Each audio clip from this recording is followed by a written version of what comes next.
ನಮ್ಮ ಜೊತೆಗೆ star cinema ಬಂದ್ರೆ ನಿಮ್ ಥಿಯೇಟರ್ ಸಮಸ್ಯೆ. ಆಮೇಲೆ ನಮ್ಗೆ ಏನು ಅಂದ್ರೆ ಥಿಯೇಟರ್ಸ್ಗಳು ನಮಗೆ ಸಿಂಗಲ್ ಸ್ಕ್ರೀನ್ಸ್ ಎಷ್ಟಿದೆ ಸರ್ ಇಲ್ಲಿ ಕರ್ನಾಟಕದಲ್ಲಿ. ಫೀಡ್ ಮಾಡ್ಬಿಟ್ರು ಅಂದ್ರೆ ನಮ್ಮನ್ನ ನಿಮ್ ಕನ್ನಡ ಪಿಕ್ಚರ್ ಟೇಸ್ಟ್ ಚೆನ್ನಾಗಿಲ್ಲ ಕಂಡ್ರೆ ನಾವು ಕನ್ನಡನೇ ತಗೊಳಲ್ಲ ಅಂದ್ರೆ ಯಾಕೆ ಚೆನ್ನಾಗಿರೋದು ಮಾಡೋದಿಲ್ವಾ? ತಪ್ಪಲ್ಲ, ಇಲ್ಲಿ ಯಾರೋ ಒಬ್ರು ಗೇಮ್ ಮಾಡ್ತಿದ್ದಾರೆ ಅಂತ ಅದ ಊರೇ ಆಲ್ರೆಡಿ ಸೋಮಸವಣಿಗೆ ನೋಡಿದೆ ಮೊಬೈಲ್. ಅಲ್ಲ ನಮ್ದು already ಬಂದಿದೆ. ಇವಾಗ ನಮ್ಗೆ ಜಸ್ಟ್ ನಮ್ ಸತ್ಯ ಹೆಡೆ ಸರ್ ಸರ್ ನಮ್ಮ ಮೂರು ಸಿನಿಮಾನು ಸತ್ಯ ಹೆಡೆ ಸರ್ ಕಳಿಸಿದ್ರು ಸರ್. ಮೊಬೈಲ್ ಅಲ್ಲಿ ಅದ್ಯಾವ್ದು ಕ್ವಾಲಿಟಿನೂ ಇರಲ್ಲ, ಅದ್ರಲ್ಲಿ ನೋಡ್ಬಿಟ್ಟು ಚೆನ್ನಾಗಿಲ್ಲ ಅನ್ಬಿಡೋದು ಸಿನಿಮಾ. ಪೈರಸಿನ ಫೈಟ್ ಮಾಡಕ್ ಆಗ್ತಾ ಇಲ್ಲ ನಮ್ಮ ಕೈಯಲ್ಲಿ. ನಾವು ಅಸಹಾಯಕ ಪೈರಸಿ ಪಿಕ್ಚರ್ ನೋಡಿದ್ರೆ ಕಳ್ಳನ್ ಮಕ್ಕಳು. ನಾನು ಅಂತಾರೋದು ಏನು ಅಂದ್ರೆ ನಮ್ಮ ಸಿನಿಮಾ ಪೈರಸಿ ಬರ್ತಿದೆ ಅಂತ ನಮಗೆ ಫಸ್ಟೇ ಅವ್ರು ಹೇಳ್ತಾರಲ್ಲ. ಇದೆಲ್ಲ ಹೆಂಗಾಗಿ ಒಬ್ಬ ಪ್ರೊಡ್ಯೂಸರ್ ಹೆಂಗ್ ತಡ್ಕೊಂತಾನೆ ಸರ್? ಒಂದು ತಾಯಿ ಒಂದು ಮಗುಗೆ ಜನ್ಮ ಕೊಡೋ ಪೇನ್ ಏನಿದೆ ಅಷ್ಟೇ ಒಬ್ಬ ಡೈರೆಕ್ಟರ್ ಒಂದು ಸಿನಿಮಾ ಮಾಡ್ಬಿಟ್ಟು ಅದನ್ನ ರಿಲೀಸ್ಗೆ ತಗೊಂಡ್ಬರೋ ಪೇನ್ ಸರ್. ಕಷ್ಟಪಟ್ಟು ತಗೊಂಡಿರೋ ಚಿನ್ನನ ಕಡಿಮೆ ಬೆಲೆಗೆ ಮಾರೋಕ್ಕಾಗತ್ತಾ? ಒಳ್ಳೆ ಬೆಲೆ ಸಿಗೋ ಕಡೆ ಮಾರಬೇಕು. ಇಷ್ಟು ಕಡಿಮೆ ಚಿನ್ನಕ್ಕೆ ಅಧಿಕ ಬೆಲೆ ಕೊಡೋದು ಅಭಯ ಗೋಲ್ಡ್ ಬಯರ್ಸ್ ಮಾತ್ರ. ಈ ಥರ ಒಂದು ಪರಿಸ್ಥಿತಿ ಆದಾಗ ಆ್ಯಸ್ ಎ ಡೈರೆಕ್ಟರ್ಗಳಾಗಿ ನಿಮಗೆ ಈ ಸಿನಿಮಾ ನೀವು ಹಾಕಿರೋ ಬಂಡವಾಳ ವಾಪಸ್ ಬಂದಿಲ್ಲ ಅಂದರೆ ಇವ್ರು ಹೇಳಿದ್ದೊಂದು ಇನ್ನೊಂದು ಹೇಳಿ ಹೇಳಿ ಆನ್ಸರ್ ಇದೆ. ಅದು ಓಕೆ, ಇವ್ರು ಹೇಳಿದ್ದು ಖರ್ಚು ಬಜೆಟ್ ವಿಚಾರ ಹೇಳಿ. ಬಟ್ ಹೊರಗಡೆ ಏನು ತೆಲುಗು ತಮಿಳಲ್ಲಿ ಒಟ್ಟಿಗೆ ಒಳ್ಳೊಳ್ಳೆ ಸಿನಿಮಾಗಳು ರಿಲೀಸ್ ಆಗುತ್ತೆ. ಅಲ್ಲೂ ಹೋಗ್ತಾರೆ, ಇಲ್ಲೂ ಹೋಗ್ತಾರೆ. ಇವಾಗ ಒಳ್ಳೊಳ್ಳೆ ಸಿನಿಮಾ ರಿಲೀಸ್ ಆಗಿ ನೀವೇನು ಕೇಳಿದ್ರಿ, ಒಟ್ಟಿಗೆ ಏನಕ್ಕೆ ಬಂದ್ರಿ ಅನ್ನೋದು ನಾವು ಯಾರು ಪ್ಲಾನ್ ಮಾಡಿಲ್ಲ. ಸೊ ಒಳ್ಳೆ ಸಿನಿಮಾ ಮಾಡಿರ್ತೀವಿ, ಒಳ್ಳೆ ಡೇಟ್ ನೋಡ್ಕೊಂಡು ಬರ್ತೀವಿ. ಸೊ ನಾನು ಹೇಳೋದೇನಂದ್ರೆ ಒಳ್ಳೆ ಸಿನಿಮಾ ಎಲ್ಲರೂ ಬರ್ತಾರೆ. ಅಲ್ಲ ಅಲ್ಲಿ ಆ ಪ್ರಶ್ನೆಗೆ ಎಲ್ಲೋ ಒಂದು ಕಡೆ ಎಕ್ಸಾಂಪಲ್, ಈ 3 ಸಿನಿಮಾಗಳು 2 ವಾರ ಗ್ಯಾಪಲ್ಲಿ ಬಂದಿದ್ರೆ ಸರ್ ನಿಮ್ಗೆ 3 ಅಲ್ಲ ಒಂದು ನಿಮಿಷ ಹೇಳ್ಬಿಡ್ತೀರಿ, 3 ಸಿನಿಮಾಕ್ಕೆ ಪ್ರತ್ಯೇಕವಾಗಿ ಅದಕ್ಕೆ ಆಗಿರೋ ಒಂದು, ಈಗ ಈ ಸಿನಿಮಾ ಸೋಮು ಬಂತು ಫಸ್ಟ್ ಅಂದ್ಕೊಳ್ಳಿ, 2 ವಾರ ಫುಲ್ಲು ಸೋಮು ಬಗ್ಗೆ ಮಾತಾಡಿರೋರು, ನೀವು ನೋಡಿರ್ತಿದ್ರೆ ಅವರು ನೋಡ್ತಿದ್ರು. ನೆಕ್ಸ್ಟ್ 2 ವಾರ ಆದ್ಮೇಲೆ ಅದು ಬಂದಾಗ ಅದು ಮಾತಾಡಿರೋರು, ಅದಾದ್ಮೇಲೆ ಅದು. ಇಲ್ಲಿ 3 ಸಿನಿಮಾ ಒಟ್ಟಿಗೆ ಬರ್ತದೆ, 3 ಸಿನಿಮಾದ ರಿವ್ಯೂ ಆಚೆ ಹೋಗ್ತದೆ, ಬಟ್ ಜನಕ್ಕೆ ತಲುಪ್ತಾ ಇಲ್ಲ. ನಾವೇನ್ ಮಾಡಿದ್ವಿ ಅಂದ್ರೆ ಇದರಲ್ಲಿ ಅಂದಿದೆ ಸರ್. ಇವಾಗ ಕೆರೆಬೇಟೆ ಅನೌನ್ಸ್ ಆಗ್ಬಿಟ್ಟಿತ್ತು ಸರ್. ಆಕ್ಚುಲಿ ನಮ್ಗಿನ 2 days ಬಿಫೋರ್ ಅನೌನ್ಸ್. ನಾವು ಆಕ್ಚುಲಿ ನಾವು ಏನಕ್ಕೆ ಬರಕ್ ಬಂದ್ರೆ ಇಬ್ಬರೇ ಇರ್ತೀವಿ. ಅಲ್ಲ ಇಬ್ಬರೇ ಇರ್ತೀವಿ. ಒಂದು ಸರ್, ನಮ್ ಜೊತೆಗೆ ಸ್ಟಾರ್ ಸಿನಿಮಾ ಬಂದ್ರೆ ನಿಮ್ ಥಿಯೇಟರ್ ಸಮಸ್ಯೆ ಆಗುತ್ತೆ. ಹೌದು. ಈಗ ಕೆರೆಬೇಟೆಗೂ 35 ಥಿಯೇಟರ್ ಸೆಟಪ್ ಇದೆ, ನಮಗೂ 35 ಇದೆ. ನಾವು 4 ಸಿನಿಮಾ ಅಷ್ಟೇ ಬದುಕ್ಬೋದು. ಒಬ್ಬ ಸ್ಟಾರ್ ಸಿನಿಮಾ ಬಂದ್ರೆ ಸರ್, ಈಗ ದರ್ಶನ್ ಸರ್ದು, ಈಗ ಸರ್ ಯಾರ್ದೋ ಬಂದ್ರೆ ಮಿನಿಮಮ್ 250, 350, 400 ಥಿಯೇಟರ್ ಸೆಟಪ್ ಇರುತ್ತೆ. ಅವಾಗ ನಿಮ್ಗೆ ಹೊಸಬ್ರಿಗೆ ಯಾರಿಗೂ ಜಾಗ ಸಿಗಲ್ಲ. ಅಂದ್ರೆ ನಿಮ್ಗೆ ಸ್ಟಾರ್ ಸಿನಿಮಾ ಬಂದ್ರೆ ಅವಾಗ ಸಮಸ್ಯೆ ಆಗುತ್ತೆ ಸರ್. ನಾವು ಹೊಸಬ್ರು ಹಿಂಗ್ ಬರೋದ್ರಿಂದ 1 ವಾರ ಟೈಮ್ ಇರುತ್ತೆ ಸರ್. ಒಂದೇ ದಿನದಲ್ಲಿ ಬಂದು ನೋಡ್ಬೇಕಂತಲ್ಲ. ಕೆರೆಬೇಟೆ ಸೋಮಸ್ವಾಮಿ 1 ವಾರದಲ್ಲಿ ಜನ ಬಂದು ನೋಡಿದ್ರು, ಅವ್ರಿಗೆ ಇಷ್ಟ ಇದ್ರೆ ಶೇರ್ ಮಾಡ್ಲಿ. ಅಂದ್ರೆ ನೋಡ್ಲಿಲ್ಲ ಅಂದಾಗ ನಮ್ಗೆ ಡೌಟ್ ಸ್ಟಾರ್ಟ್. ಬಟ್ ನೋಡಿದವ್ರು ಇಷ್ಟಪಡ್ತಾ ಇದ್ದಾರೆ. ಹಾ ಸರ್, ನಮ್ಮ ಸ್ಟ್ರಾಟಜಿನೂ ಅದೇ ಇದೆ. ಸಫಿಷಿಯಂಟ್ ಆಗಿ ಥಿಯೇಟರ್ಗಳು ಸಿಗಲ್ಲ, ಪ್ರಮೋಷನ್ ರೀಚ್ ಆಗಲ್ಲ. ಧೈರ್ಯವಾಗಿ ಏನಕ್ಕೆ ಬರ್ತೀವಿ, ನಮ್ಮ ಕಂಟೆಂಟ್ ಚೆನ್ನಾಗಿದೆ. ಸೊ ಕಂಟೆಂಟ್ ಚೆನ್ನಾಗಿದೆ ಅಂತ ಆಲ್ರೆಡಿ ಜನ ಮೆಚ್ಕೊಂಡಿದ್ದಾರೆ. ಇವಾಗ ಮಾತಾಡಬೇಕಾಗಿರೋದು ಜನ ಬರಲಿ ಅಂತ. ನೋಡಿದವರು ಹೋಗಿ ಆಚೆ ಕಡೆ ಹೇಳ್ಬಿಟ್ಟು ವಿಷಯಗಳಾಗಿ ಅದು ಸ್ಪ್ರೆಡ್ ಆಗುತ್ತೆ. ಆಮೇಲೆ ಇನ್ನೊಂದು ಏನು ಅಂದ್ರೆ ಸರ್, ಯಾಕೆ ಎಲ್ಲ ಒಂದೇ ಡೇಟಿಗೆ ಬಂದ್ರಿ ಅಂತ ಇದ್ರಲ್ಲ, ನಮ್ಮಲ್ಲಿ ಏನಾಗ್ಬಿಟ್ಟಿದೆ ಅಂದ್ರೆ, ಈಗ ನಂದು ಎಕ್ಸಾಂಪಲ್ ನಾನು ಹೇಳ್ತೀನಿ ಸರ್. ನಾವು ಆ್ಯಕ್ಚುಲಿ ಫೆಬ್ರವರಿಲೇ ಬರಬೇಕು ಅನ್ನೋ ಪ್ಲ್ಯಾನಲ್ಲಿ ಇದ್ವಿ. ಕೆಲವೊಂದು ನಮ್ಮದು ವರ್ಕ್ ಇನ್ನೂ ಮುಗ್ದಿರಲಿಲ್ಲ, ಸ್ವಲ್ಪ ಡಿಲೇ ಆಗ್ತಾ ಬಂತು. ಬಟ್ ನಾವು ಅಲ್ಲಿಂದ ಯಾವುದೇ ವೀಕ್ ತೊಗೊಂಡ್ರು, ಇವಾಗ ನಮ್ಮ ಸಿನಿಮಾನೇ ಸರ್, ನಮ್ಮ 3 ಸಿನಿಮಾ ಅಲ್ಲ ರಿಲೀಸ್ ಆಗಿದ್ದು. ಹೌದು. ಈ ವೀಕ್ ರಿಲೀಸ್ ಆಗಿದ್ದು 7 ಸಿನಿಮಾ. ಓಕೆನಾ? ಅದ್ರಲ್ಲಿ ಅಪ್ಪು ಸರ್ದು ಒಂದು ಸಿನಿಮಾ, ಅದು ಸಪ್ರೇಟ್. ಜಾಕಿ ಬಂದು ಇಡೀ ಕರ್ನಾಟಕ ನೋಡೋವಂಥ ಸಿನಿಮಾ, ನಾವುಗಳು ನೋಡೋವಂಥ ಸಿನಿಮಾ, ಅದು ಬೇರೆ. ಅದನ್ನ ಬಿಟ್ಟರೆ 6 ಸಿನಿಮಾ ರಿಲೀಸ್ ಆಗಿದೆ ಸರ್. 6 ಸಿನಿಮಾ ರಿಲೀಸ್ ಆಗಿದೆ. ಸರಿ ಆಯ್ತು, ಈ ವೀಕ್ ಬೇಡ, ನೆಕ್ಸ್ಟ್ ವೀಕ್ ಹೋಗೋಣ. ನೆಕ್ಸ್ಟ್ ವೀಕಿಗೆ ಆಲ್ರೆಡಿ 4-5 ಸಿನಿಮಾ ಇದೆ ಸರ್. ಅಂದರೆ ವಾರನೂ ನಮ್ಗೆ ಹಂಗಿದೆ ಸಿನಿಮಾಗಳು. ಆಮೇಲೆ ನಮ್ಗೆ ಏನು ಅಂದರೆ ಥಿಯೇಟರ್ಸ್ಗಳು ನಮಗೆ ಸಿಂಗಲ್ ಸ್ಕ್ರೀನ್ಸ್ ಎಷ್ಟಿದೆ ಸರ್ ಇಲ್ಲಿ ಕರ್ನಾಟಕದಲ್ಲಿ. ಹೌದು. ಅದನ್ನ ಬೇರೆ ನಾವು ಯೋಚನೆ ಮಾಡಬೇಕು. ಸುಮಾರು single screen, first of all ಇರೋದೇ ತುಂಬ ಲಿಮಿಟೆಡ್ ಸ್ಕ್ರೀನ್ಸ್ ನಮ್ಗೆ ಇಲ್ಲಿ. ಅದರಲ್ಲಿ ಆಲ್ಮೋಸ್ಟ್ ಒಂದು 40% ಹಂಗೆ ಅದರ್ ಲ್ಯಾಂಗ್ವೇಜಸ್ಗೆ ಇದೆ. ಅದು ಕನ್ನಡ ಸೆಂಟರ್ಸ್ ಅಲ್ಲ ಅವೆಲ್ಲ. ಸೊ ಇಲ್ಲಿರೋ 60%ಗೆ ಈ ಎಲ್ಲ ಸಿನಿಮಾಗಳು ಹೊಡೆದಾಡಬೇಕು. ಅದ್ರ ಜೊತೆ ನಾನು 3 ಸಿನಿಮಾದು ಶೋಸ್ ಚೆಕ್ ಮಾಡ್ತಾ ಇದ್ದೆ. ನಾನು ಈವ್ನಿಂಗ್ ಶೋಗಳು ಯಾರಿಗೂ ಜಾಸ್ತಿ ಕೊಟ್ಟಿಲ್ಲ, ತುಂಬ ಕಡಿಮೆ ಇದೆ. ಈ ಕೆಲಸ ಮುಗಿಸ್ಕೊಂಡು ನಾನು ಎಲ್ಲೋ ನೋಡಿದ್ದೀನಿ, ಇದಕ್ಕೆ ಹೋಗಿ ನೋಡಬೇಕು, ಈವ್ನಿಂಗ್ 6 ಗಂಟೆಗೆ ಮುಗಿಯುತ್ತೆ, 7ಕ್ಕೆ ಹೋಗಿ ನೋಡೋಣ ಅಂದರೆ ಶೋನೇ ಇಲ್ಲ ಸರ್. ಅದು ಏನು ಅಂದರೆ, ನಾನು ಅದೇ ಹೇಳೋದು, ಎಲ್ಲೋ ಕುತ್ಕೊಂಡು ಡಿಸ್ಟ್ರಿಬ್ಯೂಟರ್ ಹತ್ರ ಎಲ್ಲ ಮಾತಾಡಿರ್ತೀವಿ, ನಮ್ಮೊಂದು ಒಳ್ಳೆ ಶೋ ಟೈಮಿಂಗ್ಸ್ ಕೊಡಿ ಅನ್ನೋ ಥರ. ಅವರು ಪಾಪ ಡಿಸ್ಟ್ರಿಬ್ಯೂಟರ್ಗಳು ಟ್ರೈ ಮಾಡ್ತಾರೆ ಒಂದು ಒಳ್ಳೊಳ್ಳೆ ಟೈಮಿಂಗ್ ಕೊಡೋಕ್ಕೆ, ಏನೋ ಸಿಗಲ್ಲ ಕೆಲವು ಟೈಮ್. ಅದ್ರಲ್ಲಿ ಏನು ಟಾಸ್ಕ್ ಬರ್ತದೆ ಸರ್? ನಾವು ಡಿಸ್ಟ್ರಿಬ್ಯೂಟರ್ ಸರ್ಗೆ ಹೇಳಿದ್ರೆ, ಅಂದ್ರೆ ನಮ್ಗೆ ಕೊಟ್ಟಿರೋ ಟೈಮ್ ಫಿಲ್ ಆಗ್ತಾ ಹೋದ್ರೆ ಆ ಟೈಮ್ ಕೊಡ್ತಾರೆ. ಅದು ಟಾಸ್ಕ್. ಹೌದು, ಅದು ಜಯಣ್ಣ ಸರ್ಗೆ ತುಂಬಾ ಚೆನ್ನಾಗಿ ಕೊಟ್ಟಿದ್ದಾರೆ. ಜಯಣ್ಣ ತುಂಬಾ ಒಳ್ಳೆ ಹೋಲ್ಡ್ ಇದೆ, ದೊಡ್ಡ ಡಿಸ್ಟ್ರಿಬ್ಯೂಟರ್. ಬಟ್ ನಿಮ್ ಜನ ಬಂದು ನೋಡಿದ್ರೆ ಜಾಸ್ತಿ ಇದು ಮಾಡಲಿಲ್ಲ. ನಾನು ಮಾತಾಡಲಿಲ್ಲ ಜನ ಅವ್ರ ಜೊತೆ ಗೂಗ್ಲಿ ವರ್ಕ್ ಮಾಡಿದ್ದೀನಿ. ಅಭಿ ಚೆನ್ನಾಗಿ ಬಂದಿದೆ ಸಿನಿಮಾ. ಇವ್ರು ನನ್ಗೆ ನಮ್ಮ ಸಿನಿಮಾ ಇನ್ನೂ ನೋಡಿಲ್ಲ ಅವರು, ಬರೀ ನಾವು ಲೈನ್ ಹೇಳಿದ್ವಿ. ಇವ್ರ ಸಿನಿಮಾ ಬಗ್ಗೆ ಮಾತಾಡ್ತಾರೆ. ಅಭಿ ನೋಡಿದೆ ಅರ್ಧ ಗಂಟೆ ಸುಮ್ಮನೆ ಸಡನ್ನಾಗಿ ನಿಂತ್ಕೊಬಿಟ್ಟೆ, ಅಳ್ತಾ ಇದೆ ಅಂತ ಹೇಳ್ತಾರೆ. ಸೊ ಅವ್ರು ಯಾಕೆ ನಂಬಿ ಡಿಸ್ಟ್ರಿಬ್ಯೂಷನ್ ಕೊಟ್ಟಿದ್ದಾರೆ ನೋಡಿ ಸಿನಿಮಾ ಇಷ್ಟ ಆಯ್ತು, ಅವ್ರಿಗೊಂದು ಜಡ್ಜ್ಮೆಂಟ್ ಇರುತ್ತೆ. ಜಡ್ಜ್ಮೆಂಟ್ ಇರುತ್ತೆ. ಎಷ್ಟು ಸಿನಿಮಾ ನೋಡಿಲ್ಲ ಅವರು, ಎಷ್ಟು ನೋಡಿಲ್ಲ, ಮಾಡಿಲ್ಲ, ಗೆಲ್ಸಿಲ್ಲ, ನೋಡಿಲ್ಲ, ಎಲ್ಲ ನೋಡಿದ್ದಾರೆ. ನಮ್ಮಿಬ್ಬರ ಬಗ್ಗೆ ಒಂದೇ ಡಿಸ್ಟ್ರಿಬ್ಯೂಟರ್ ಆಗಿರೋದು ಮೆಚ್ಚಿ ಡಿಸ್ಟ್ರಿಬ್ಯೂಷನ್ ಮಾಡ್ಕೊಡೋದು. ತುಂಬಾ ಒಳ್ಳೆ ಥಿಯೇಟರ್ ಸೆಟಪ್, ಒಳ್ಳೆ ಟೈಮ್ ಮಾಡ್ಕೊಡ್ತಾರೆ. ಆದ್ರೆ ಎಲ್ಲಾನು ನೋ ಶೋ ಆಗುತ್ತೆ. ಕಾರಣ ಜನ ಇಲ್ಲ. 70-78 ಇತ್ತು ನಮ್ದು, ಇವತ್ತು 13 ಇದೆ. ಆದ್ರೆ ಮತ್ತೆ ಪಿಕಪ್ ಆಗಿದೆ, ಈಗ ಪಿಕಪ್ ಆಗ್ತಾ ಇದೆ. ಅವ್ರ ಕೆಲಸ ಅವ್ರು ಮಾಡಿದ್ರು, ನಮ್ ಜನ ಬರ್ತಾರೆ, ನೋ ಶೋಸ್ ಆಗಿದೆ. ನನ್ನ ಫ್ರೆಂಡ್ಸು ಸಿರ್ಸಿ, ನನ್ನ ಊರು, ನಾನೇನು ಓದಿದ್ದು ಅಲ್ಲಿ ಸಿರ್ಸಿಲಿ, ನಾನು ಬೇಕು ಅಂತ ಜಯಣ್ಣ ಅವ್ರ ಹತ್ರ ಕೇಳ್ಕೊಂಡು ಸಿರ್ಸಿಲಿ ಶೋ ಮಾಡಿಸ್ತೀವಿ. ಮಾರ್ನಿಂಗ್ ಶೋ ಯಾರು ಬಂದಿಲ್ಲ, ನೋ ಶೋ. ನಮ್ಮ ಹುಡುಗರು, ನನ್ನ ಫ್ರೆಂಡ್ಸು, ನನ್ನವರು ಅಂತ ಹೇಳ್ಬಿಟ್ಟು ಬಿಡಿ, ಇಡೀ ಜನ ಬಿಡಿ, ನಮ್ಮ ಏನು ಸ್ವಾಭಿಮಾನಿ ಪ್ರೇಕ್ಷಕರು ಏನಿದ್ದಾರೆ ಅವ್ರ ಬಗ್ಗೆ ಮಾತಾಡ್ತಾರೆ. ನನ್ನ ಫ್ರೆಂಡ್ಸ್ ಬಗ್ಗೆ ನಾನು ಮಾತಾಡ್ತೀನಿ, ತಿಳ್ಕೊಬಿಡಿ, ಎಲ್ಲ ಫ್ರೆಂಡ್ಸ್ಗೂ ಅಲ್ಲ.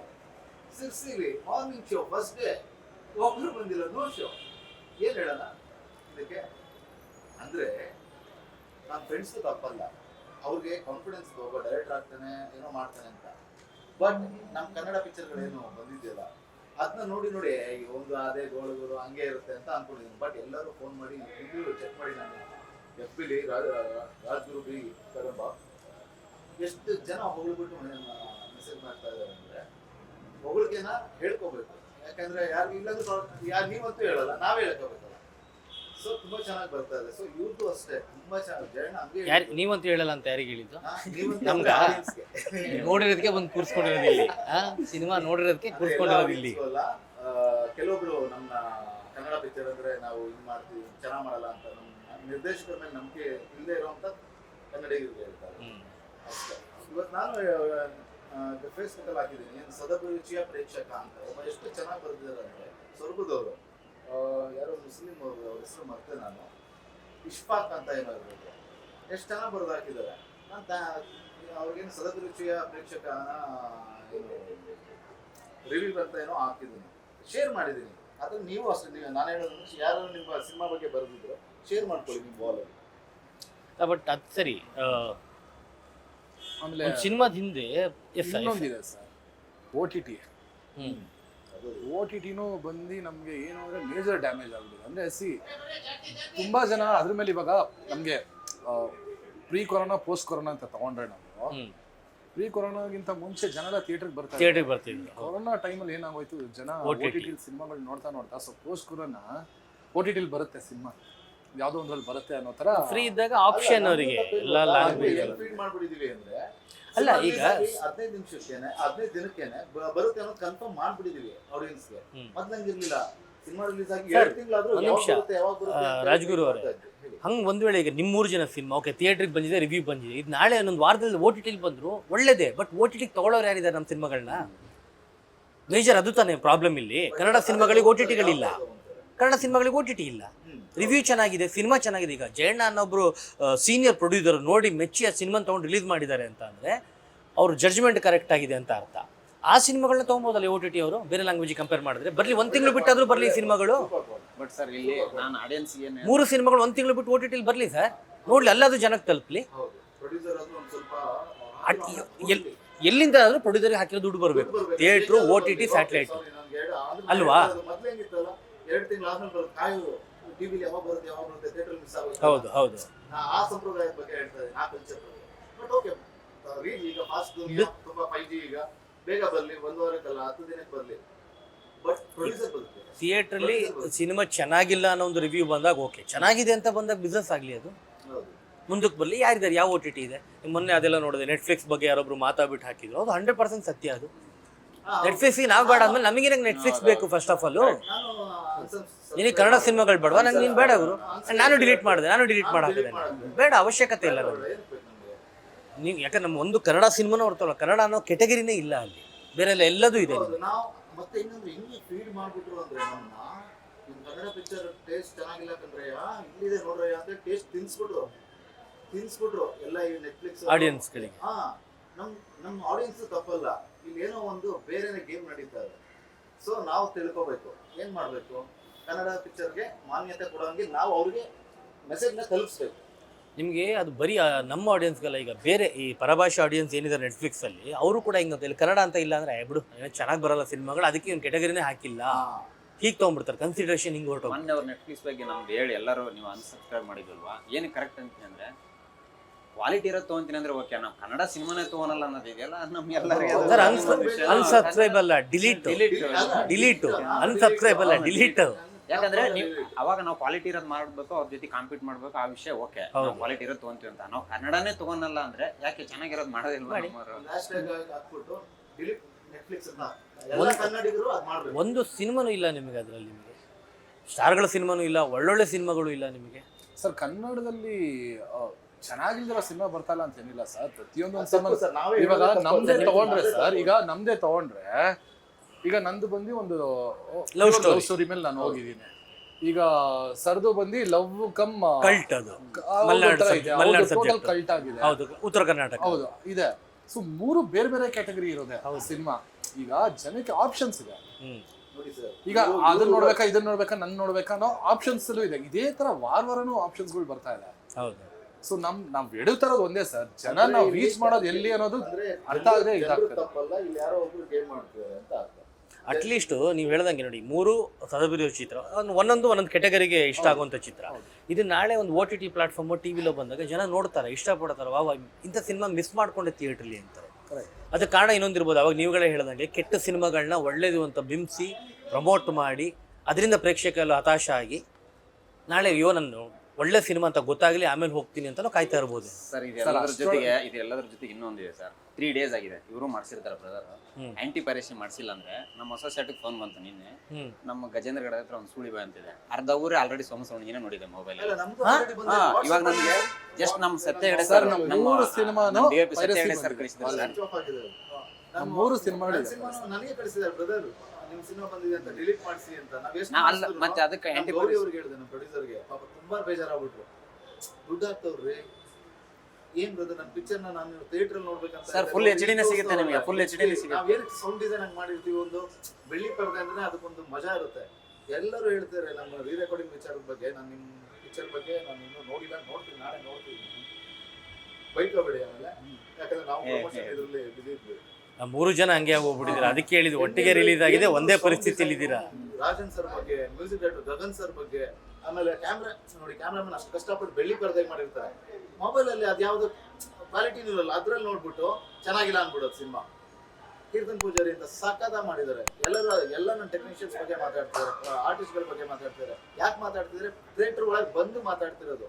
ಮೊಬೈಲ್ ಅಲ್ಲಿ ನೋಡಿದ್ರೆ ಏನಾಗುತ್ತೆ ಅಂದ್ರೆ, ಅವ್ನು ಯಾರೋ ನೋಡ್ತಾ ಇರ್ತಾನೆ, ಒಳ್ಳೆ ಸೀನ್ ಬರ್ತಾ ಇರುತ್ತೆ. ಯಾಕಂದ್ರೆ ನಂದು ಡ್ರಾಮಾ, ಕ್ರೈಮ್ ಡ್ರಾಮಾ, ಈಗ ನೋಡ್ತಾ ಇರ್ತಾರೆ, ಯಾವನೋ ಬಂದ್ಬಿಟ್ಟು ಮಾತಾಡ್ತಿರ್ತಾನೆ, ಏನೋ ಮಚ್ಚ ಆರಾಮ, ಓಕೆ ಮಚ್ಚ, ಮಚ್ಚ ಎಲ್ಲಿಂದ ಎಲ್ಗೂ ಹೋಗ್ಬಿಟ್ಟ ಮಚ್ಚ, ನೋಡಿದ್ರೆ ಚೆನ್ನಾಗಿಲ್ವಲ್ಲ ಮಚ್ಚ, ಇದು ಥೂ ಅಂತ ಹಂಗೆ ಡಿಲೀಟ್ ಮಾಡ್ತಾನೆ.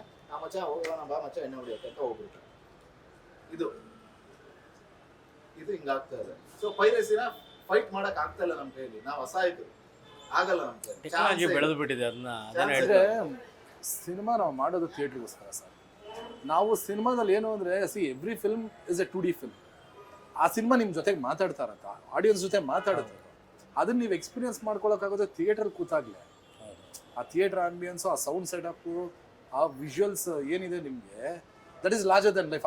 ಅದು ನಿಮ್ಮ ಜೊತೆ ಮಾತಾಡ್ತಾ ಹೋಗುತ್ತೆ. ನೀವು ಅದನ್ನ ತೊಗೊಂಡೋಗಿ ಸ್ಮಾಲ್ ಮೊಬೈಲೆಲ್ಲ ಇಟ್ಕೊಂಡು ನೀವು ಸಿನಿಮಾ ನೋಡಕ್ ಹೋದ್ರೆ ನಿಮ್ಗೆ ಅದು ಕಮ್ಯುನಿಕೇಟ್ ಆಗಲ್ಲ. ಅದು ಕನ್ನಡಿಗರಿಗೆ ಮಾಡ್ತಿರೋ ಮೋಸ, ಅದು ಕನ್ನಡ ನಿರ್ದೇಶಕರಿಗೆ ಮಾಡ್ತಿರೋ ಮೋಸ. ಅವ್ರಿಗೆ ಸ್ವಾಭಿಮಾನಿಗಳಾಗಿದ್ರೆ ಅವರು ಅಂತದ್ ನೋಡಿದಾಗ ಯಾವನ ಕಳ್ಳನ್ ಮಗ ಮಾಡೋನೆ, ನಾವ್ ಕಳ್ಳನ್ ಮಕ್ಳಲ್ಲ, ಇಂಥದ್ರಲ್ಲಿ ನೋಡ್ಬಾರ್ದು. ಡೈರೆಕ್ಟ್ರು, ಪ್ರೊಡ್ಯೂಸರ್ ಎಲ್ಲರೂ ಕಷ್ಟಪಟ್ಟು ಸಿನಿಮಾ ಮಾಡಿದ್ದಾರೆ, ಪರದೆಯಲ್ಲಿ ಹೋಗಿ ನೋಡ್ಬೇಕು ಅಂತ ಹೇಳಿ ಅವ್ರಾಗೆ ಮನ್ಸ್ ಮಾಡಿ. ಯಾರು ನೋಡಿಲ್ಲ ಅಂದ್ರೆ ಯಾರು ಮಾಡಕ್ಕೂ ಹೋಗಲ್ಲ. ಪೈರಸಿಲಿ ನೋಡ್ತಾ ಇದಾರೆ, ತಪ್ಪು ತಿಳ್ಕೊಬಿಡಿ. ಎಲ್ಲರಿಗೂ ಅಲ್ಲ, ಕೆಟ್ಟದಾಗೂ ಬೈಯಲ್ಲ, ನೋಡೋರು ಎಲ್ರಿಗೂ ಅಲ್ಲ, ಯಾರ್ಯಾರು ನೋಡ್ತಿದಾರೋ ಪ್ರತಿಯೊಬ್ಬರಿಗೂ, ಪೈರಸಿಲಿ ನೋಡೋ ಪ್ರತಿಯೊಬ್ಬರಿಗೂ. ನೀವು ಹಂಗೆಲ್ಲ ಭಯ ಬಿತ್ಕೊಂಡು ಮಾತಾಡಿದ್ರೆ ಮಾತಾಡಕ್ ಹೋಗ್ಬಾರ್ದು ರಾಜ್. ಏನೇ ಕೇಳ್ತೀವಿ, ಈಗ ಪೈರಸಿ ನೀವು ನೋಡಿದ್ರು ತಪ್ಪು, ನಾನ್ ನೋಡಿದ್ರು ತಪ್ಪು, ನನ್ಗಿಂತ ದೊಡ್ಡವ್ನು ನೋಡಿದ್ರು ತಪ್ಪು, ಕೆಳಗಿರೋ ನೋಡಿದ್ರು ತಪ್ಪು ಅಷ್ಟೇ. ಪೈರಸಿ ಯಾರು ನೋಡ್ತಾರೆ?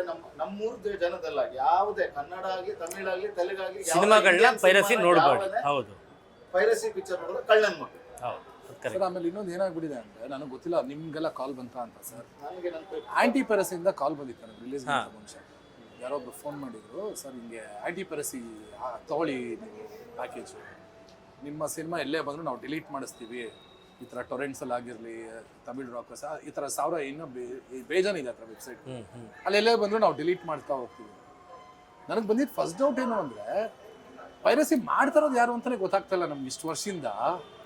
ಈ ಆಂಟಿ ಪೈರಸಿ ಅನ್ನೋದು ಒಬ್ರು ಬರ್ತಾರೆ ಅನ್ನೋ ಥರ ಆದರೆ ಅದು ಹಿಂಗೆ ಅನ್ನೋ ಥರನೂ ನಮಗೆ ಒಂದು ಇದಾಗತ್ತೆ. ಅಲ್ಲ ಅದಕ್ಕೆ ಪರಿಹಾರ ನೀವು ಬಳಸಲೇಬೇಕು ನೀವು. ಹೌದು, ಅಂದರೆ ನಾನು ಹೇಳ್ತಾ ಇರೋದೇನಿಲ್ಲ ಸರ್, ನಮಗೆ ನಿಮ್ಮ ಸಿನಿಮಾ ಪೈರಸಿ ಬರುತ್ತೆ ಅಂತ ಫಸ್ಟೇ ನನಗೆ ಯಾರೋ ಹೇಳ್ತಾವ್ರೆ, ಅದಕ್ಕೆ ನೀವು ಅಂದರೆ ಪ್ರಿಪೇರ್ ಆಗಿರಿ ಅನ್ನೋ ಇವರೇ ಮಾಡಿಸ್ಬಿಟ್ಟು ಇವರೇ ಡಿಲೀಟ್ ಮಾಡ್ಸೋದಾ? ಅಲ್ಲ ಹಂಗಲ್ಲ, ನಾನು ಅಂತಾರೋದು, ನಾನು ಹಂಗಲ್ಲ. ಏನ್ ಡಿಮ್ಯಾಂಡ್ ಏನಾದ್ರು ಕೇಳಿದ್ರ ಅವ್ರ ಯಾರೋ ಫೋನ್ ಮಾಡಿದ್ರು ನನಗೆ, ನನಗೆ ಗೊತ್ತಿಲ್ಲ. ಅವರು ಒಂದು ಕಂಪ್ನಿ ಅವರು anti piracy sir, anti piracy ಬಂದು ನಮ್ಗೆ ಲಿಂಕ್ ಅವ್ರು 24 ಹೌದು, ನಾವು ಲಿಂಕ್ ಕಳ್ಸಿದ್ರೆ ಅವರು ಇದು ಮಾಡಿ ನಂದು ನಿಮಗೆ ಸ್ಕ್ರೀನ್ ಶಾಟ್ ತೋರಿಸ್ತೀನಿ. 46 ಇದ್ರಲ್ಲಿ ಬಂದಿದೆ ನೋಡಿ. ಅಲ್ಲ ನನಗೂ ಮೆಸೇಜ್ ಅಲ್ಲ ನೋಡಿ, ಅಲ್ಲ ನಾನು ನಿಮ್ಗೆ ತೋರಿಸ್ತೀನಿ ನೋಡಿ. ಇಲ್ಲ ನೋಡಿ ಆಂಟಿ ಪೈರಸಿ ಇದು ಎಷ್ಟು ಡಿಲೀಟ್ ಮಾಡಿದಾರಂತ ನೋಡಿ, ಯಾವ್ಯಾವ ಇದರಲ್ಲಿ ನೋಡಿ. ನಂಬರ್ ಆಫ್ 46 ಲಿಂಕ್ಸ್ ನಮ್ಮ ಪ್ರೊಡಕ್ಷನ್ ನಮ್ಗೆ ಮಾಡಿರ್ತಾರೆ. ಸರ್ ಬಂದಿರುತ್ತೆ ಕಾಲು. ನೀವು ಮೋಸ್ಟ್ಲಿ ಅಂದ್ರೆ ನಾನು ಏನಂತ ಇದ್ದೀನಿ ಅಂದ್ರೆ ಇದೆಲ್ಲ ಹೆಂಗಾಗ್ತಾ ಇದೆ ಪೈರಸಿ. ಈಗ ಅದ್ಯಾರೋ ಅದ್ಯಾವ್ದೋ ಆಂಟಿ ಪೈರಸಿ ಕಂಪ್ನಿ ಅವರ ಪಾಪ ಒಳ್ಳೆ ಕೆಲಸನೇ ಮಾಡ್ತಾರೆ, ಎಲ್ಲೇ ಲಿಂಕ್ ಬರ್ತಾ ಇದೆ ಡಿಲೀಟ್ ಮಾಡ್ತಾರೆ, ಅವ್ರು ಫ್ರೀ ಆಗಲ್ಲ. ಅದಕ್ಕೊಂದು ಪ್ಯಾಕೇಜ್ ಇದೆ, ಒಂದಿಷ್ಟು ಅಂತ ನಾವು ಪೇ ಮಾಡ್ಬೇಕಲ್ಲ ಸರ್ ಅವ್ರಿಗೆ. ಸಿನಿಮಾ ಟೀಮ್ ಅವರು. ಹೌದು ಸರ್, ನಾವು ಸಿನಿಮಾ ಪ್ರೊಡ್ಯೂಸರ್ ಪೇ ಮಾಡ್ಬೇಕು. ನಾನು ಅಂತಾರೋದು ಏನು ಅಂದ್ರೆ ನಮ್ಮ ಸಿನಿಮಾ ಪೈರಸಿ ಬರ್ತಿದೆ ಅಂತ ನಮಗೆ ಫಸ್ಟೇ ಅವ್ರು ಹೇಳ್ತಾರಲ್ಲ, ನಿಮ್ಮ ಸಿನಿಮಾ ಪೈರಸಿ ಬರುತ್ತೆ, ಆಂಟಿ ಪೈರಸಿ ಲಿಂಕ್ಸ್ ಎಲ್ಲ ನಾವು ಅಂದ್ರೆ ಪೈರಸಿ ಲಿಂಕ್ ಎಲ್ಲ ಡಿಲೀಟ್ ಮಾಡ್ತೀವಿ ಅನ್ನೋ ಥರ. ಇದೆಲ್ಲ ಹೆಂಗಾಗಿ ಒಬ್ಬ ಪ್ರೊಡ್ಯೂಸರ್ ಹೆಂಗ್ ತಡ್ಕೊಂತಾನೆ ಸರ್? ಇದು ಒಂಥರ ಬಿಸ್ನೆಸ್ ಆಗಿರ್ಬೋದು. ರಾಜ್ ಹೇಳ್ದಂಗೆ ಅವರೇ ಕ್ರಿಯೇಟ್ ನಾನು ಅವಾಗ ನಿಮ್ಗಳಿಗೆ ಕಾಯ್ತಾ ಇದ್ದಾಗ, ಈಗ ಇಂಡಸ್ಟ್ರಿಯಲ್ಲಿ ಇರೋಂಥ ಪ್ರೊಡ್ಯೂಸರ್ಗಳು ಆಲ್ರೆಡಿ ಎಸ್ಟಾಬ್ಲಿಷ್ ಪ್ರೊಡ್ಯೂಸರ್ಸ್ ಆದ್ರೆ ಅವ್ರಿಗೆ ಗೊತ್ತಿರುತ್ತೆ ಸರ್ ಎಲ್ಲ. ಇವಾಗ ನನ್ಗೆ ಹೊಸ ಪ್ರೊಡ್ಯೂಸರ್ ಸರ್ ಈ ಸಿನಿಮಾಗೆ, ನಿಮ್ಗೂ ನಂಗೆ ಗೊತ್ತಿಲ್ಲ ಸರ್, ನಿಮ್ಗೆ ಏನೋ ಸರ್. ಆಕ್ಚುಲಿ ಒಂದು ಪ್ರೊಡ್ಯೂಸರ್ನ ಹಿಡ್ಕೊಂಬರೋದು ಭಾರಿ ಕಷ್ಟ ಒಂದು ಸಿನಿಮಾ ಮಾಡೋದು. ನಾವು ಕನ್ವಿನ್ಸ್ ಮಾಡಿ, ಕಥೆ ಹೇಳಿ, ಕನ್ವಿನ್ಸ್ ಮಾಡಿ, ಸ್ಟಾರ್ ಕಾಸ್ಟ್ ಹೇಳಿ, ನಾವು ಹಿಂಗೆ ಹಂಗೆ ಹಿಂಗ್ ಮಾಡ್ಬೋದು ಹಂಗ್ ಮಾಡ್ಬೋದು ಅಂತೆಲ್ಲ ನಾವು ಮಾತಾಡ್ಕೊಂಡ್ ಬರ್ತೀವಿ. ಹಿಂಗೆಲ್ಲ ಹೇಳ್ಕೊಂಡ್ ಬಂದಾಗ ಆ ಪ್ರೊಡ್ಯೂಸರ್ಗೆ ಏನಾಗ್ಬಿಡುತ್ತೆ ಟಿಲ್ ಅಂದ್ರೆ ನಮ್ಗೆ ಈ ಸಿನಿಮಾ ಮಾಡೋದು ದೊಡ್ಡದಲ್ಲ ಸರ್, ಆ ಸಿನಿಮಾನ ನಾವು ರಿಲೀಸಿಗೆ ತಗೊಂಬರೋದಿದೆ ಗೊತ್ತಾ. ಅಂದ್ರೆ ನಾನು ಹೇಳ್ತಾ ಇರ್ತೀನಿ ಸರ್, ಒಂದು ತಾಯಿ ಒಂದು ಮಗುಗೆ ಜನ್ಮ ಕೊಡೋ ಪೈನ್ ಏನಿದೆ ಅಷ್ಟೇ ಒಬ್ಬ ಡೈರೆಕ್ಟರ್ ಒಂದು ಸಿನಿಮಾ ಮಾಡ್ಬಿಟ್ಟು ಅದನ್ನ ರಿಲೀಸಿಗೆ ತಗೊಂಬರೋ ಪೈನ್ ಸರ್, ಈಕ್ವಲೆಂಟ್ ಪೈನೇ ಸರ್. ಒಬ್ಬ ಡೈರೆಕ್ಟರ್ ಕೂಡ ಅಷ್ಟೇ ಪೈನ್ ತಗೊಂತಾನೆ ಸರ್. ಏನು ಅಂದ್ರೆ ತಾಯಿ ಹೇಳಲ್ಲ, ಈ ಕಡೆ ಡೈರೆಕ್ಟರ್ನ ಹೇಳ್ಕೊಳಕ್ಕಾಗಲ್ಲ, ನಮ್ಮ ಪರಿಸ್ಥಿತಿಗಳು ಹಂಗೆ ಇರೋದು. ಸೊ ಏನು ಅಂದ್ರೆ ನಾವು ಆ ಪ್ರೊಡ್ಯೂಸರ್ ಹಿಂಗೆಲ್ಲ ಬಂದಾಗ, ಹಿಂಗೆಲ್ಲೋ ಒಂದು ಆಂಟಿ ಪೈರಸಿ ಬರುತ್ತೆ, ಇಲ್ಲ ಅವ್ರು ಯಾರೋ ಫೋನ್ ಮಾಡಿದ್ರು ಸರ್, ಜನ ಇಲ್ವಾ ಥಿಯೇಟರ್, ನಾನು ಜನ ತುಂಬಿಸ್ತೀನಿ, ಪರ್ ಟಿಕೆಟ್ ನಾನು ಇಷ್ಟು ಕೊಡ್ತೀನಿ ಅಂತ. ಇವ್ರಿಗೆಲ್ಲ ನಮ್ಮ ನಂಬರ್ಗಳು ಎಲ್ಲಿಂದ ಸಿಗ್ತದೆ? ಇವರೆಲ್ಲ ಏನಕ್ಕೆ ಕಾಲ್ ಮಾಡ್ತಾರೆ? ಕ್ರೌಡ್ ಫೀಲಿಂಗ್ ಅಂತ ಫೋನ್ ಸರ್ ಕಷ್ಟಪಟ್ಟು ದುಡ್ಡು ಹಾಕಿ ಸಿನಿಮಾ ಒಂದು ಒಳ್ಳೆ ಸಿನಿಮಾ ಬಂದಾಗ ಬಂದು ನಿಂತ್ಕೊಂಡಾಗ ರಾಜ್ ಅವ್ರು ಬಂದಿರಲಿಲ್ಲ, ಯಾರೋ ಬಂದರು, ಸರ್ ಸಿನಿಮಾಗಳಿಗೆ ಕ್ರೌಡ್ ಫೀಲಿಂಗ್ ಮಾಡಿಸ್ತೀನಿ ಅಂತಂದರು. ಏನಕ್ಕೆಂದರೆ ಮೆಹಬೂಬದಲ್ಲಿ ನಾನೊಂದು ಆ್ಯಕ್ಟ್ ಮಾಡಿದ್ದೀನಿ ಒಂದು ಕ್ಯಾರೆಕ್ಟರ್. ಸೊ ಅದರಿಂದ ನೋಡ್ಕೊಂಡು ಗೊತ್ತಾಯ್ತು, ನೀವು ನೋಡಿಲ್ಲ ಅಂತ ಗೊತ್ತಾಯ್ತು. ಎಷ್ಟು ಏನು ಅಂತ ಕೇಳಿದೆ, ಟಿಕೆಟ್ ಬುಕ್ ಮಾಡಿಕೊಡ್ಬೇಕು ನೀವು, ಅದಾದ್ಮೇಲೆ ಪರ್ ಹೆಡ್ 60 ರೂಪಾಯಿ ಅಂತ ಕೊಡಬೇಕು. ಆ್ಯಂಡ್ ನಂಬ್ತಿರೋ ಬಿಡ್ತಾರೆ, ಆ ಹುಡುಗ ಮಾತಾಡ್ಬೇಕಾದ್ರೆ ಒಂದೊಂದು ಸಿನಿಮಾಗಳ ಹೆಸರು ಹೇಳ್ತಾನೆ. ರೀಸೆಂಟ್ ಏನು ಲಾಸ್ಟ್ ಒಂದು ತಿಂಗಳು 2 ತಿಂಗಳು ಇದೆ ಸರ್, ಇದೆಲ್ಲ 25 ಡೇಸ್ ಮಾಡ್ತಿದ್ದಾನೆ ಸರ್. ಇದು ಬೇಡ ಆ ಸಿನಿಮಾಗಳಿಗೆ. ಅವ್ರು ನಿಜವಾಗ್ಲೂ ನಿಮ್ಗೆ ಏನಕ್ಕೆ ಹೇಳ್ತಾ ಇದ್ದೀನಿ ಅಂದರೆ, ಈ ವಿಚಾರ ಅವನೇನು ಹೇಳಿದ್ನಲ್ಲ, ಫಸ್ಟು ಅವ್ನು ಕಾಲ್ ಬಂದಿದ್ದು ಅಭಿ ಅವರಿಗೆ. ಅಭಿ ಅವರು ನಾನು ಮಾತಾಡ್ತಾ ಇರ್ತೀನಿ, ಅಭಿ ಅವ್ರಿಗೆ ಕಾಲ್ ಮಾಡಿದಾಗ ಅವನೇನು ಹೇಳ್ತಾನೆ ಅಂತ ಅಂದರೆ, ಯಾವುದೇ ಸಿನಿಮಾ ಮಾಡಿದ್ಯಪ್ಪ ಅಂತ ಅಭಿ ಕೇಳ್ತಾರೆ. ಸರ್ ಮೆಹಬೂಬನ ಮಾಡಿಸಿದ್ದೀನಿ, ಕೆರೆಬೇಟೆ ಮೆಹಬೂಬಾ ಅಂತ. ನಾನು ಲೌಡ್ ಸ್ಪೀಕರ್ ಹಾಕಿ ನನ್ನ ಕೊಡಿ ಅಂತ ನಾನು ತೊಗೊಂಡೆ, ಮೆಹಬೂಬಾ ಟೀಮಿಂದ ಮಾತಾಡ್ತಿರೋದು. ಸರ್ ಇಲ್ಲ ಅದು ನಮ್ಮ ಫ್ರೆಂಡ್ ಮಾಡಿದ್ರು ಸರ್, ನಾವಲ್ಲ ಅಂದ. ಬೆಳಿಗ್ಗೆ ತುಂಬಿಸ್ಬಿಟ್ಟಿದ್ದೀನಿ ಸರ್ ಫಸ್ಟ್ ಅಂತ. ಎಲ್ಲ ಜನನೇ ಕಾಣಿಸ್ತಿಲ್ವಲ್ಲ ಒಂದೇ. ನಾನು ಅಲ್ಲ ಸರ್ ನಾವಲ್ಲ, ನಮ್ಮ ಫ್ರೆಂಡ್ ಮಾಡಿರೋದು ಸರ್, ನಾವಲ್ಲ ನಮ್ಮ ಬೇರೆ ಥರ ಹಂಗೆ ಹಿಂಗೆ ಅಂತ ಬಾಯಲ್ಲಿ ಮಾತಾಡೋಣ ಅಂತ ಕರೆದ್ಮೇಲೆ ಅವ್ನು ಹೇಳೋದು ನೋಡಿದ್ರೆ, ಈಗ ರೀಸೆಂಟಾಗಿ 25 ಡೇಸ್ ಆಯಿತು ನಾನೇ ಮಾಡಿದೆ, 3 ವೀಕ್ಸ್ ಆಯಿತು ನಾನೇ ಮಾಡಿದೆ ಸರ್. ಆ ಸಿನಿಮಾ ನೋಡಿಲ್ವ ಸರ್? ಹೆಂಗೆ ಸರ್ 7 ಸಿನಿಮಾದ ಮಧ್ಯೆ ಅದನ್ನ ಎತ್ಬಿಟ್ಟಿದ್ದೀವಿ ಗೊತ್ತಾ ಸರ್ ಅಂತಾನೆ. ಅದನ್ನು ಹೆಂಗಂದ ಗೊತ್ತಾ, ನೀವು 50 ಜನ ಬೇಕಾ 100 ಜನ ಬೇಕಾ ಕ್ರೌಡ್ ನಾನು ಕರೆಸ್ತೀನಿ, ನಿಮಗೆ ಹೊರಗಡೆ ಬಂದು ಅವ್ರು ಹೆಂಗೆ ಮಾತಾಡಬೇಕು ಹೇಳಿ ಹಂಗೆ ಮಾತಾಡಿಸ್ತೀನಿ ಸರ್ ಅಂತ. ಹೆಂಗಪ್ಪ ಅಂತಂದ್ರೆ ಸರ್ ನಿಮ್ಗೆ ನೋಡಿ ಅಳ್ಬೇಕಾ, ಹುಚ್ಚಂತರ ಕಿರ್ಚಬೇಕಾ, ಡೈಲಾಗಲ್ಲಿ ಹೊಡಿಬೇಕಾ, ಇಂಥ ಹುಡುಗ ಅದೆಲ್ಲ ಒಂದು ನಿಮಿಷ ಹೌದು ಇಂಥವ್ರು ನಾನು ಕರೆಸ್ತೀನಿ ಅಂತಾನೆ. ಅಂದರೆ ಇದನ್ನು ಎಲ್ಲೋ ಯಾವುದೋ ಒಬ್ಬ ಪ್ರೊಡ್ಯೂಸರು ಕೆಟ್ಟ ಸಿನಿಮಾನೇ ಮಾಡಿರ್ಬೋದು ಅಥವಾ ಚೆನ್ನಾಗಿಲ್ಲದ ಸಿನಿಮಾ ಮಾಡಿರ್ಬೋದು, ಅಂಥ ಸಿನಿಮಾಗೆ ಬಳಸ್ಕೊಂಡ ಅಂದ್ಕೊಳ್ಳಿ, ಇದು ಟ್ರೆಂಡ್ ಆಗುತ್ತೆ. ಇವನಿಗೇನೋ ಇವ್ನು ಬಿಸ್ನೆಸ್, ಇವನು ಬರ್ತಾನೆ, ದುಡ್ಡಾಯ್ತು, ಇವನೇನು ಮಾಡ್ತಾನೆ, ನೆಕ್ಸ್ಟ್ ವೀಕ್ ಅದನ್ನೇ ಇಟ್ಕೊಂಡೋಗಿ ಬೇರೆಯವ್ರಿಗೆ ಹೇಳ್ತಾನೆ, ಸರ್ ಹಿಂಗಿದೆ ಟೀಮು, ನಿಮ್ಮ ಕಾಸು ಕೊಡಿ, ನಾನು ನಿಮಗೂ ಮಾಡ್ಕೊಡ್ತೀನಿ ಅಂತಾರೆ. ಪ್ರೇಕ್ಷಕ ಅದೇ ನಿಜ ಅಂತ ನಂಬ್ಕೊಂಡು ಥಿಯೇಟ್ರ್ ಒಳಗಡೆ ಬರ್ತಾನೆ. ಸಂದೀಪ್ ಸರ್, ನಾನು ನಿಮಗೆ ಫೋನ್ ಬಂತು, ಅವನು 4 ದಿನದಿಂದ ಫೋನ್ ಮಾಡ್ತಾ ಇದ್ದ, ಇವರು ನಾವು ಜ್ಯೂಸ್ ಕುಡಿತಾ ಇದ್ದೀವಿ, ನಿಮಗೋಸ್ಕರ ವೇಟ್ ಮಾಡ್ತಾ ಇದ್ದಲ್ಲ ಸರ್, ಮಾತಾಡಿ ನೋಡಿ ಅಂತ ಫೋನ್ ಕೊಟ್ಟೆ. ಫಸ್ಟ್ ಕೇಳಿದೆ ನಾನು, ಕೆರೆಬೇಟೆ ಮತ್ತು ಮೈಬೂಬ ಕ್ರೌಡ್ ಫಿಲ್ ನಾನೇ ಮಾಡ್ತಾ ಇರೋದಂದ. ಈಗ ಈ ಕೆರೆಬೇಟೆ ಟೀಮಿಗೆ ಮಾಡಿದಾಗ ಏನು ಹೇಳ್ತಾನೆ ಗೊತ್ತಾ ಸರ್, ಸೋಮು ಮತ್ತೆ ಜನನೇ ಇಲ್ಲ, ಇಲ್ಲಿ ಕ್ರೌಡ್ ಫಿಲ್ಲಿಂಗು ನೋಡಿ ಯಾವ ಥರ ಸರ್. ನನಗೆ ಅದಕ್ಕೆ ನಿಮ್ಗೆ ಫೋನ್ ಕೊಟ್ಟೆ ನಾನು. ಹೆಂಗ್ ಅನ್ಸ್ತಿದೆ ಅಂದ್ರೆ ನಾವು ರೈತರ ಮಕ್ಕಳು, ನಮ್ದು ಹೇಳ್ತೀನಿ ಕೇಳಿ. ಪ್ರೊಡ್ಯೂಸರ್ ದುಡ್ಡಿಂದ ಬಿಸ್ನೆಸ್ ನೋಡಿ, ಪ್ರೊಡ್ಯೂಸರಿಗೆ ಹಿಂಗೆ ಬರ್ತಾ ಇಲ್ಲ, ಬಿಸ್ನೆಸ್ ಹಿಂಗೆ ಹೋಗ್ತಾ ಇದೆ ಅಂದರೆ ಒಂದು ಆ್ಯಂಟಿ ಪೈರಸಿ ಟೀಮು. ನಾವು ರೈತರ ಮಕ್ಕಳು, ಇವರು ಗೊತ್ತಿಲ್ಲ, ಇವರು ರೈತರ ಮಕ್ಕಳೇ. ಸಿನಿಮಾನು ಕೂಡ ಕೃಷಿ, ಹೌದು ಆಯ್ತಾ. ಒಬ್ಬ ರೈತ ಹೆಂಗೆ ಅಂದ್ರೆ, ಒಬ್ಬ ನಿರ್ದೇಶಕ ಒಂದು ಒಳ್ಳೆ ಸೀಡ್ ಅಂದ್ರೆ ಒಳ್ಳೆ ಭತ್ತನ ಅಂದ್ರೆ ಕಥೆನ ಬಿತ್ತುತ್ತಾನೆ, ದಿನಾ ನೋಡ್ಕೊಂತಾನೆ, ಬೆಳಿತಾನೆ, ತಗೊಬರ್ತಾನೆ, ಮಾರ್ಕೆಟಿಗೆ ತಂದುಬಿಟ್ಟು ಇಂಥವ್ರಿಗೆ ದಳ್ಳಾಳಿಗಳಿಗೆ ಕೊಟ್ಬಿಟ್ಟು ಕೂತ್ಕೊಂಡು ಹಿಂಗೆ ಸುಮ್ಮನೆ ಕೂತ್ಕೊಂಡು ಈ ಥರ ಮಾತಾಡ್ಕೊಂಡು ಕೂತ್ಕೊಂತೀವಿ. ನನ್ನ ಸಿನಿಮಾ ಚೆನ್ನಾಗಿಲ್ಲ ಅಂತ. ಒಳ್ಳೆ ಫಲ ಬಂದಿರುವಂಥ ಸಿನಿಮಾನ ಅಂದರೆ ಏನು ರೈತರ ಬಗ್ಗೆ ನನ್ನ ಡೈರೆಕ್ಟರ್ನ ಚಿತ್ರರಂಗನ ನಾನು ಹೋಲಿಸ್ತಾ ಇರೋದು. ಒಳ್ಳೆ ಫಲ ಬಂದ್ರು ನಮಗೆ ರೇಟ್ ಇಲ್ಲ. ಈಗ ಟೊಮೊಟೊ ಏನೋ ಆಗೋಯ್ತು ಅಂತಾರಲ್ಲ ರೈತರುಗಳು, ಪಾಪ ರೇಟ್ ಸಿಕ್ಕಿಲ್ಲ ಅಂತ ಹೇಳಿ ರೋಡಲ್ಲಿ ಬಿಸಾಕ್ತಾರಲ್ಲ, ಅದೇ ರೀತಿ ರೋಡಲ್ಲಿ ನಮ್ಮ ಸಿನಿಮಾ ಬಿಸಾಕ್ಬಿಟ್ಟು ಈ ತರ ನಮ್ಮನ್ನ ಅಂಬೋ ಅಂತ ಅಲ್ಲ. ಬಟ್ ಆ್ಯಕ್ಚುಲಿ ಇದನ್ನು ಯಾರೂ ಎಂಟರ್ಟೈನ್ ಮಾಡಬಾರ್ದು. ಆದರೆ ಇಂಥವ್ರನ್ನೆಲ್ಲ ಎಂಟರ್ಟೈನ್ ಮಾಡ್ತಾ ಮಾಡ್ತಾ ಹೋದಷ್ಟು ಅದು ಹಂಗೆ ಶುರು ಆಗುತ್ತೆ ಸರ್. ಇದು ಏನಾಗ್ಬಿಡುತ್ತೆ ಅಂದರೆ, ಈಗ ನಾನು ಹೇಳ್ತೀನಿ ಸರ್, ಈಗ ನಾನು ನೋ ಶೋಸ್ ಅಂತ ಒಂದು ನಿಮ್ಮ ಕಾನ್ಸೆಪ್ಟ್ ಹೇಳಿದೆ. ಏನು ಅಂದರೆ, ಇಷ್ಟೇ ಜನ ಆಡಿಯನ್ಸ್ ಬಂದಾರೆ ಅಂದರೆ ಅಲ್ಲಿ ಶೋ ರನ್ ಮಾಡೋದು. ಹೌದು, ಓಕೆನಾ? ಸೊ ಇದು ಮಲ್ಟಿಪ್ಲೆಕ್ಸಲ್ಲೂ ಆಗುತ್ತೆ, ಸಿಂಗಲ್ ಸ್ಕ್ರೀನಲ್ಲೂ ಆಗ್ತಾ ಇರುತ್ತೆ. ಏನಾಗ್ಬಿಡುತ್ತೆ ಅಂದರೆ, ಈ ಪ್ರಮೋಷನ್ಸ್ಗಳು ಮಾಡಿ ನಮ್ಗೆ ಯಾವಾಗ ಜನಕ್ಕೆ ರೀಚ್ ಆಗದೆ ಹೋಗುತ್ತಲ್ಲ, ಆವಾಗ ಇಂಥವ್ರು ಹೈಲೈಟ್ ಆಗ್ಬಿಡ್ತಾರೆ. ಜನ ಬರ್ದೇ ಇದ್ದಾಗ ಇದನ್ನ ಶೋ ರನ್ ಆಗ್ಲಿ, ಕ್ಯಾನ್ಸಲ್ ಆಗುತ್ತೆ. ತಪ್ಪು. ನೀವು 11 ಜನ ಹೋಗ್ಲಿಲ್ಲ ಅಂದ್ರೆ ಏನ್ ಮಾಡ್ತಾರೆ, ಶೋ ಕ್ಯಾನ್ಸಲ್ ಯಾಕಂದ್ರೆ ನಿಮ್ಗೆ ಕ್ಯೂಬ್ ಅಮೌಂಟ್ ಉಳಿಯುತ್ತೆ. ಅಂದ್ರೆ ಆ ವಿಷಯಕ್ಕೋಸ್ಕರ ಆಮೇಲೆ ಇನ್ನೊಂದೇನು ಅಂದ್ರೆ, ಇಷ್ಟೇ ಖರ್ಚು ಮಾಡಿದ್ವಿ. ಹೌದು, ನಾವು ಒಂದ್ ಸ್ವಲ್ಪ ಸರ್, ಈಗ ನೋ ಶೋ ಆಗ್ಬಿಡುತ್ತೆ, ಬರ್ಲಿಲ್ಲ ಅಂದ್ರೆ ಜನ. ಸಿಂಗಲ್ ಸ್ಕ್ರೀನ್ ಥಿಯೇಟರ್ಸ್ ಅವ್ರ ಮ್ಯಾನೇಜ್ಮೆಂಟ್ ಹತ್ರ ನಾವು ಮಾತಾಡ್ಕೊಂಡು ಹೆಂಗೋ ರಿಕ್ವೆಸ್ಟ್ ಮಾಡ್ಕೊಂಡು ಸಿನಿಮಾ ಇಟ್ಕೊಬೋದು ಸರ್. ಒಂದು ವಾರ ನಾವು ಇಟ್ಕೊಬೋದು, 2 ವಾರ ನಾವು ಇನ್ನೂ ಒಂದು ರಿಕ್ವೆಸ್ಟ್ ಮಾಡ್ಕೊಂಡು ರೆಂಟ್ ಕಟ್ಕೊಂಡು ಇಲ್ಲ ಶೇರ್ ಮಾತಾಡ್ಕೊಂಡು ಹಿಂಗೋ ಒಂದು ನಾವು ಕನ್ವಿನ್ಸ್ ಮಾಡ್ಬೋದು ಅವ್ರನ್ನ. ಅವ್ರು ತಾಳ್ಮೆಯಿಂದ ನಮ್ಮನ್ನ ಕೇಳ್ತಾರೆ single screen theatres. But multiplex ಏನಿದೆಯಲ್ಲ, ಅವ್ರ ಹತ್ರ ನಾವು ಮಾತಾಡೋಕ್ಕಾಗಲ್ಲ. ಮಲ್ಟಿಪ್ಲೆಕ್ಸ್ ಅವ್ರದ್ದೇನಾದ್ರು ಓನರ್ ಸೆಟ್ ರೆಗ್ಯುಲೇಷನ್ಸ್ ಇದೆ, ಅವ್ರು ಪ್ಯೂರ್ಲಿ ಕಾರ್ಪೊರೇಟ್. ಅವ್ರು ಹೇಳ್ತಾರೆ ಸರ್, 20% ಬಿಲೋ ಇದ್ರೆ ನಾನು ಶೋನೇ ಕ್ಯಾನ್ಸಲ್ ಮಾಡ್ತೀನಿ ಅಂತ. ಆ್ಯಂಡ್ ನಿಮಗೆ ಮಲ್ಟಿಪ್ಲೆಕ್ಸ್ ಅಲ್ಲಿ ಏನು ಅಂದರೆ, ಒಂದ್ಸತಿ ಸಿನಿಮಾ ತೆಗೆದಾದ್ಮೇಲೆ ಆ ಸಿನಿಮಾ ನಿಮ್ಗೆ ಹೊರಗಡೆ ಎಷ್ಟೇ ಇಟ್ಟಾದ್ರೂ ಆ ಸಿನಿಮಾ ವಾಪಸ್ ಹಾಕಲ್ಲ ಅವರು ತೆಗೆದ್ಬಿಟ್ರೆ ಆ ಸಿನಿಮಾ ಹೊರಗಡೆ ಸಿಂಗಲ್ ಸ್ಕ್ರೀನ್ ಅಲ್ಲಿ ಎಲ್ಲಾರ ಹಿಟ್ ಆಗಿ ಪಾಪ್ಯುಲಾರಿಟಿ ತಗೊಂಡು ಜನ ಬರ್ತಾರೆ ಅಂತ ಸೂಪರ್ ಹಿಟ್ ಆಗೋದ್ರು ಇವ್ರು ವಾಪಸ್ ಹಾಕಲ್ಲ. ಹೌದಾ? ಅವ್ರ ಕಾನ್ಸೆಪ್ಟ್ ಆಗಿದೆ. ಒಂದ್ಸತಿ ಅವ್ರ ಸ್ಕ್ರೀನ್ ಇಂದ ಹೋಯ್ತವ್ರೆ ವಾಪಸ್ ಹಾಕಲ್ಲ. That is they work. And ಇವಾಗ ನಾನು ಅವಾಗ ಕೇಳಕ್ ಬಂದೆ. ಸೊ ಅಲ್ಲೇನಾಗುತ್ತೆ ಅಂದ್ರೆ ಸರ್, ನಾನು ಹೇಳಕ್ ಬಂದಿದ್ದ ಪಾಯಿಂಟ್ ಇದು. ಸೊ ಅಲ್ಲೇನಾಗುತ್ತೆ ಅಂದ್ರೆ, ಕೆಲವೊಂದು ಸಿನಿಮಾದವ್ರಿಗೆ ಅವಾಗ ಬೇರೆ ಆಪ್ಷನ್ನೇ ಇಲ್ಲದೆ, at least to keep the cinema alive. ಜನ ಇವತ್ತು ಬರ್ತಾರೆ, ನಾಳೆ ಬರ್ತಾರೆ, ವೀಕೆಂಡಿಗೆ ಬಂದ್ಬಿಡ್ತಾರೆ, ಈವ್ನಿಂಗ್ ಶೋಗೆ ಬಂದ್ಬಿಡ್ತಾರೆ ಅನ್ನೋ ಒಂದು ಇದಕ್ಕೋಸ್ಕರ ಅಟ್ಲೀಸ್ಟ್ ಒಂದು ಸ್ವಲ್ಪ ಅಂತ ಸೀಟ್ ಫಿಲ್ಲಿಂಗ್ಸ್ ಅಲ್ಲಿ ಇಟ್ಕೊಂತಾರೆ. Speed plus Karnataka.